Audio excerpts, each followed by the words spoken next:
इन लाइनों से काफी हद तक इत्तेफाक रखती थी, लेकिन उसके साथ हुआ क्या हम सब जानते हैं। और के न्यूज के जरिए आज यही सवाल हम उठाना चाहते हैं कि क्या अब सच बोलने या लिखने वालों को सजा दी जाएगी? क्या जिंदा जला दिया जाएगा? क्या अब बीच सड़क पर किसी पत्रकार को कुचल दिया जाएगा? क्या गुंडे बदमाश जब भी चाहेंगे किसी पत्रकार को गोली मार देंगे? क्या पत्रकारिता चाटुकारिता और पत्रकार बाजारवाद के हाथों की कठपुतली बनता जा रहा है? इन्हीं तमाम सवालों पर आज हम चर्चा करेंगे हमारे खास कार्यक्रम खतरे में पत्रकार आखिर क्यों? यह सवाल है।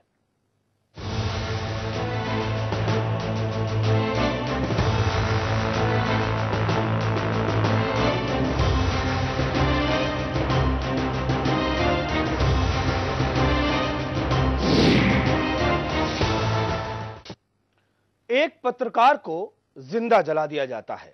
आरोप एक मंत्री पर लगते हैं, लेकिन उन्हें गिरफ्तार नहीं किया जाता है। और कार्रवाई में इतनी देरी क्यों? एक पत्रकार को कुचलने का प्रयास किया जाता है, लेकिन आरोपी को गिरफ्तार नहीं किया जाता है। एक पत्रकार के हाथ पैर बांधकर उसको बाइकों से घसीटा जाता है, लेकिन आरोपियों को गिरफ्तार नहीं किया जाता है। आखिर क्यों? क्या वजह है कि आए दिन अब पत्रकारों को उत्तर प्रदेश में निशाना बनाया जा रहा है? पूरी खबर देखिए।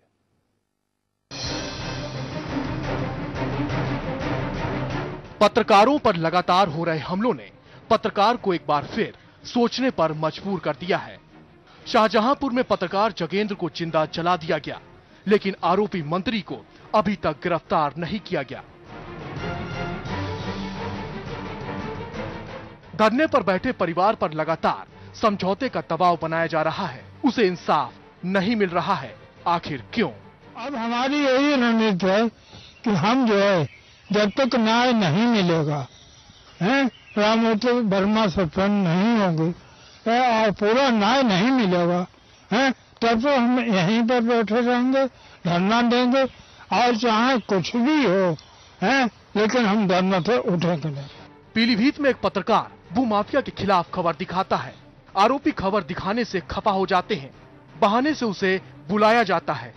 जमकर पत्रकार को पीटा जाता है। उसके हाथ पैर बांधकर बाइकों से घसीटा जाता है। पुलिस द्वारा मामला भी दर्ज किया जाता है, लेकिन आरोपियों को गिरफ्तार नहीं किया जाता। आखिर क्यों? वो 6 बजे फोन आया था कि आप फोन आया, फिर किसी ने मुझसे कहा भी कि आप वहाँ पे पहुँच जाओ, बिल्हारी और सोनापुर के बीच में वहाँ पे जो है एक कोई कांड हो गया है। मैं वहाँ पे पहुँचा, जब मैंने देखा वहाँ पे कोई कांड नहीं था। वहाँ पे आनंद, उनका लड़का सुधीर, प्यारेलाल थे, ये कोई पत्तू था और एक टिंकू, ये 3-4 लोग या 5 हों। इन लोगों ने मुझे जाते जाते गाड़ी रोकी। मैंने पूछा भैया यहाँ कोई कांड हुआ है? बोले ना कोई कांड नहीं हुआ, लेकिन तुम्हारे साथ कांड होगा। बोला साले तुमने 15-20 दिन पहले हमारी ज़मीन के बारे में चलाया था। आनंद बोला तुझे पता लगेगा। मतलब काफ़ी गालियाँ वगैरह दी। तुरंत रिवाल्वर निकाल के मेरे माथे मारा। पहले चलाने को वो मिस हो गया। उसके बाद उन्होंने फिर यहाँ पर जो सब मारा रिवाल्वर, बाद में उसने हाकी मेरे जोड़ों पे मारी। और उसके बाद जब उसने देखा सब काम हो गया है, मेरा बैग जिसमें कि 27,500 रुपये थे, जो कि मुझे राज गैस एजेंसी इंडियन पे देना थे, जो टांडे रोड पे है पूरनपुर में, वो पैसे, मेरा कैमरा वगैरह सब छीन लिया। और मुझे गाड़ी के पीछे बांध के करीब 100 मीटर तक मुझे खींचा। बाद में मुझे होश नहीं रहा कि क्या हुआ। मेरे कानों में आवाज आया कि अब ये मर गया, चलो भाग चलो। बस्ती में एक वरिष्ठ पत्रकार को कुचल दिया गया, लेकिन सत्ता पक्ष के एक पूर्व विधायक की गाड़ी होने की वजह से ड्राइवर को गिरफ्तार नहीं किया जाता। अस्पताल में भर्ती पत्रकार की हालत गंभीर है, लेकिन न ही उसे मुआवजा मिला और न ही आरोपी की गिरफ्तारी हुई। आखिर क्यों? गिरफ्तारी नहीं हुई है, जबकि एक्सीडेंट के मामले में पुलिस स्वतः कार्रवाई करती है, सेल्फ मोटो लेकर कार्रवाई करती है कि जो भी ड्राइवर हो, जो गाड़ी का मालिक हो, उसकी शिनाख्त की जाए और उसके खिलाफ आवश्यक कार्रवाई की जाए, गिरफ्तारी के प्रयास किए जाए। लेकिन अभी तक गिरफ्तारी नहीं हुई। पत्रकारों ने अब तक जो अपने सूत्र से जो जानकारी जुटाई है, वो सत्ता पक्ष से जुड़े हुए व्यक्ति की वो गाड़ी है। ऐसा लगता है कि उसी के कारण अभी गिरफ्तारी नहीं हुई है। जी हाँ, बिल्कुल सत्ता पक्ष का दबाव है। बांसी के किसी पूर्व विधायक की गाड़ी है ये, और अभी तक उनकी तरफ से या पुलिस की तरफ से यह पत्रकारों को नहीं बताया गया कि किसकी गाड़ी है। यहाँ तक एक पर्चा जो कटना चाहिए वो पर्चा भी नहीं कटा है, यानी गिरफ्तारी करने के लिए या शिनाख्त करने के लिए कोई ऐसा प्रयास नहीं। इस तरह के कई और मामले भी हैं जहां हाल ही में पत्रकारों को निशाना बनाया गया। ऐसे में सवाल ये खड़ा होता है कि क्या पत्रकारों पर हो रहे हमलों के पीछे की वजह उस व्यवस्था के आगे झुकना है जिसे संघर्ष करने के लिए हमने पत्रकारिता में प्रवेश किया था। ब्यूरो रिपोर्ट, के न्यूज। और अभी कुछ देर पहले की एक खबर हम आपको बता देते हैं। मुख्यमंत्री एक समारोह में थे, अभी ठीक 15-20 मिनट पहले की बात है, और मुख्यमंत्री फरमा रहे थे कि पत्रकार बिरादरी का उन्हें साथ चाहिए। एक साजिश की जा रही है, उत्तर प्रदेश को बदनाम किया जा रहा है, वो ये कह रहे थे। तो एक तरफ तो मुख्यमंत्री कहते हैं कि पत्रकारों का साथ चाहिए, और वहीं कुछ देर पहले कन्नौज में के न्यूज के संवाददाता से एक डीएम कहता है कि आप तत्काल यहां से बाहर निकल जाइए। यह तरीका है जिलाधिकारी का, पत्रकार से बात किस तरीके से की जाती है, यह दिखाता है कि क्या उनकी हनक है और कैसी उनकी मानसिकता है। और एक तरफ मुख्यमंत्री कहते हैं कि पत्रकारों का साथ चाहिए। तो बात साफ है, या तो मुख्यमंत्री अपनी बात को कम्युनिकेट नहीं कर पा रहे हैं अपने अधिकारियों तक, या अधिकारी जानबूझ के मुख्यमंत्री की इमेज को खराब करने पर तुले हुए हैं कि वो जैसे हैं वो वैसे ही रहेंगे, मुख्यमंत्री लाख कहें कहते रहें, उन्हें कोई फर्क नहीं पड़ता है। ये ऐसे सवाल हैं जिनके बाद में अगर छवि उत्तर प्रदेश की धूमिल होती है, तब मुख्यमंत्री ये कहते हैं कि उत्तर प्रदेश को बदनाम करने की साजिश की जा रही है। हमारे साथ में कई खास मेहमान इस वक्त जुड़ चुके हैं। संजय शर्मा है लखनऊ से, वरिष्ठ पत्रकार जो कि हमारे साथ जुड़े हुए हैं, और उसके साथ ही साथ संजय श्रीवास्तव भी संवाददाता हमारे साथ में हमारे जुड़े हुए हैं स्टूडियो में। सबसे पहले तो संजय जी, आपके पास में यहां पर आना चाहेंगे, आखिरकार वजह क्या है? आपको लगता क्या आपके जहन में आता है ये सब हो क्यों रहा है? और हम यहां पर एक बात और भी कहना चाहेंगे, वो ये कि कहीं से आपको लगता है कि क्या पत्रकार भी दोषी है? हालांकि सवाल बात का है, आपसे रिएक्शन चाहेंगे। देखिए, बहुत साफ सी बात है कि जो मुद्दा है कि नहीं, मैं ये बिल्कुल मानने को तैयार नहीं हूं पत्रकार दोषी है।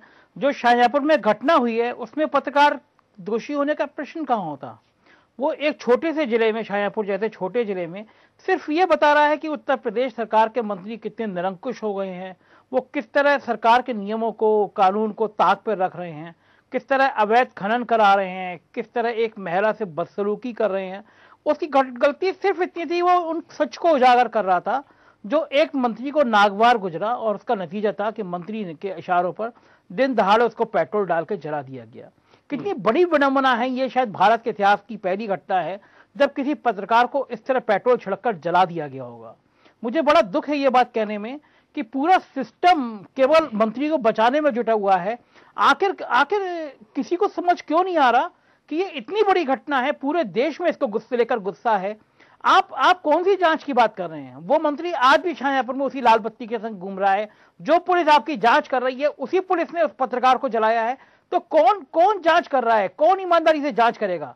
उस मंत्री की हनक के सामने किस पुलिस की हिम्मत है? वो पुलिस जो मंत्री के इशारे में पेट्रोल डाल के पत्रकार को आग लगा देती है, वो इस घटना की जांच क्या करेगी?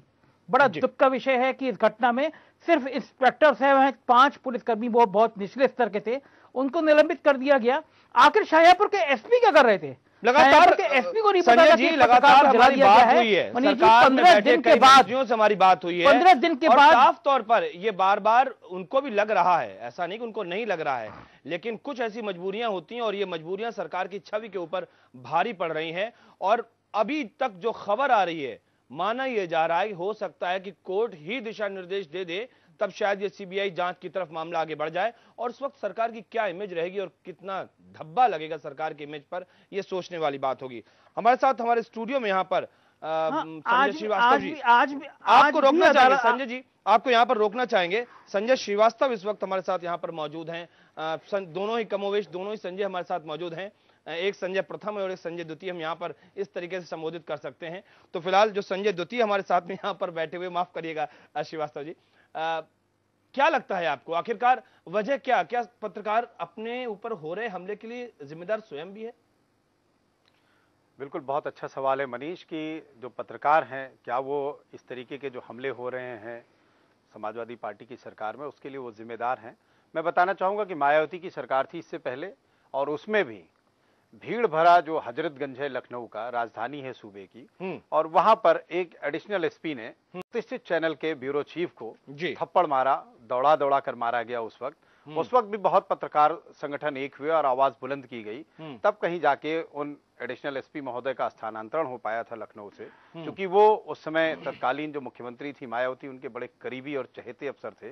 तो इस तरीके के दुस्साहस अफसरों द्वारा, मंत्रियों द्वारा, विधायकों द्वारा हमेशा से किए जाते रहे, हर सरकार में किए जाते रहे हैं। लेकिन जब समाजवादी पार्टी की मायावती से पहले वाली सरकार जिसमें मुख्यमंत्री मुलायम सिंह यादव जी थे, उस समय भी ऐसी घटनाएं होती थी कि अगर सही बात आप सामने ला रहे हैं तो निश्चित रूप से वो नेताओं को, विधायकों को चुभती थी, अधिकारियों को चुभती हैं और वो उस पर रिएक्ट करते हैं। अगर वो सीधे तौर पे आप पर हमला नहीं कर सकते हैं, सीधे तौर पर आप पर कोई कार्रवाई नहीं कर सकते हैं, तो वो पीठ पीछे या आड़े हाथों कहीं ना कहीं से आपको नुकसान पहुंचाते हैं।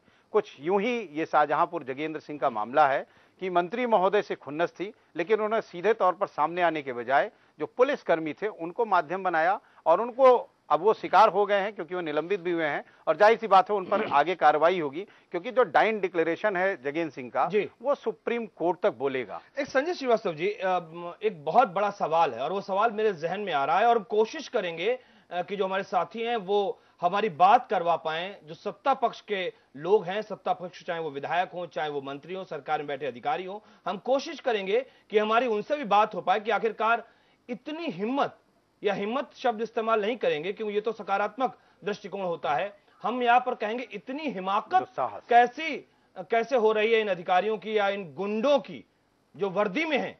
आखिरकार ऐसी हिम्मत या ऐसी हिमाकत क्यों कर रहे हैं, इसकी वजह क्या है? संजय शर्मा जी, पूरा नाम मुझे लेना पड़ रहा है, संजय शर्मा जी, आपसे यहां पर यह भी जानना चाहेंगे, जो पत्रकारों के वरिष्ठ लोग हैं, यानी कि जो वरिष्ठ पत्रकार की भूमिका में हैं या उनके सीनियर की भूमिका में हैं, वो चाटुकारिता की भी भूमिका निभा रहे हैं। इसी वजह जो कनिष्ठ है वो पिट रहा है और वो चुप हैं, जो उनके वरिष्ठ हैं वो चुप हैं, यह भी एक वजह है।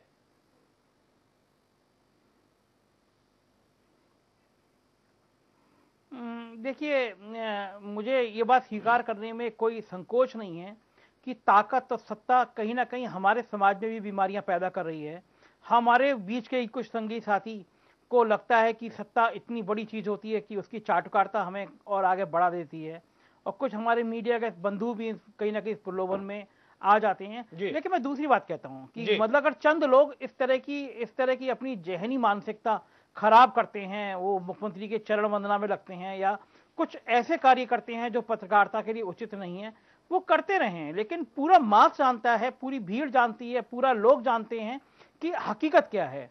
यहां से दिल्ली तक के जो अच्छे पत्रकार हैं वो एक सुर में इस घटना का विरोध कर रहे हैं और ये मांग कर रहे हैं कि हर हालत में सीबीआई जांच करनी चाहिए, होनी चाहिए। और सबसे बड़ी बात तो यह है कि मुख्यमंत्री की साख का भी सवाल है। एक नौजवान मुख्यमंत्री है, उनको अभी बहुत लंबा राजनीति का सफर तय करना है। आखिर वो इन घटनाओं से क्या संदेश देना चाहते हैं?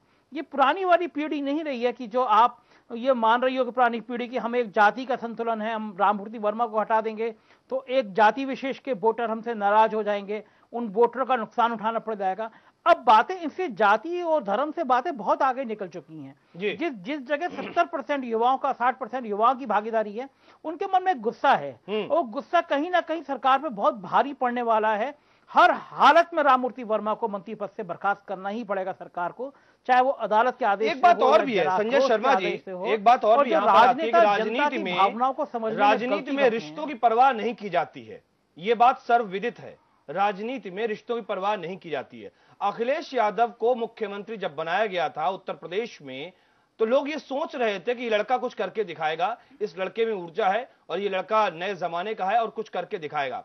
लेकिन माना यह जा रहा कि दबाव के तहत लगातार जब काम करते रहे अखिलेश, तो अखिलेश की तो इमेज खराब हो ही रही लगातार, वो खुलकर काम भी नहीं कर पा रहे। और यहां पर मुझे लगता है कि मुख्यमंत्री अखिलेश यादव को आगे बढ़कर काम करना चाहिए, और शायद अगर वो काम करते हैं तो जिस वोट बैंक की बात कर रहे हैं उससे कहीं बड़ा वोट बैंक उनके साथ उनके व्यक्तिगत रिश्तों में आकर जुड़ जाएगा। अगर वो ये काम करते हैं तो लोग उनकी प्रशंसा भी करेंगे। संजय श्रीवास्तव जी, क्या कहना चाहेंगे आप?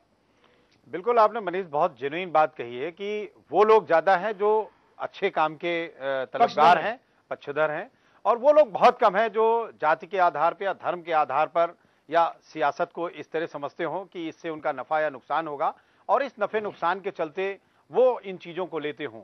यहां मैं ये कहूंगा कि देखिए, जो संजय शर्मा जी ने कहा कि सरकार की साख का सवाल है, यादव की साख का सवाल है। राममूर्ति वर्मा को कोई नहीं जानता, पारसनाथ यादव को इस सरकार में कोई नहीं जानता, और अगला चुनाव बहुत से लोग नहीं जानते, के ऊपर लड़ा भी नहीं जाएगा और उनके ऊपर चुनाव भी नहीं लड़ा जाएगा। लेकिन साख अखिलेश यादव की है, साख मुलायम सिंह यादव की, उनकी पार्टी की है, उनको लोग जानते हैं सूबे के, और उनसे ये सरकार सत्ता में आई है। महत्वपूर्ण बात तो आपने। अगर इस साख को ये नहीं समझ पा रहे हैं और इस बात को युवा मुख्यमंत्री नहीं समझ पा रहे हैं कि एक तबका जो उनसे नाराज होगा, उससे एक बहुत बड़ा तबका है जो इस कदर नाराज होगा कि वो 2017 में उनके चुनाव को नुकसान पहुंचा सकता है। अगर ये बात उनको समझ में नहीं आ रही है और उनको अपनी साख की चिंता नहीं है, ये बहुत स्पष्ट है जो आपने कहा कि जो परिवारवाद है या जातिवाद है, वो इस सरकार में इससे ज्यादा देखने को क्या मिलेगा कि मुख्य प्रवक्ता की जिम्मेदारी भी शिवपाल यादव को ही उठा के दी जाती है, परिवार में ही प्रदेश अध्यक्ष, परिवार में ही राष्ट्रीय अध्यक्ष, परिवार में ही मुख्यमंत्री। हालत ये हो गई है, चीजें, हालत मैं आपको बताता हूं संजय जी, हालत ये हो गई है कि कल के न्यूज के जब एक कार्यक्रम जो शाम का हम चलाते हैं, आज का मुद्दा,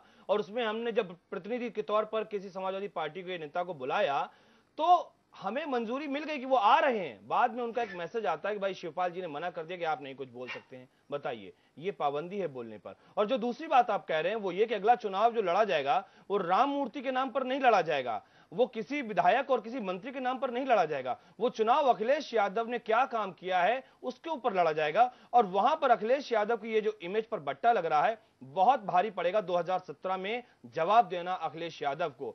और वैसे भी पत्रकारों की अगर हम बात करें तो ना तो कोई पेंशन मिलती है, पत्रकार के जाने के बाद में परिवार का कोई पालन पोषण करने वाला भी नहीं रहता है।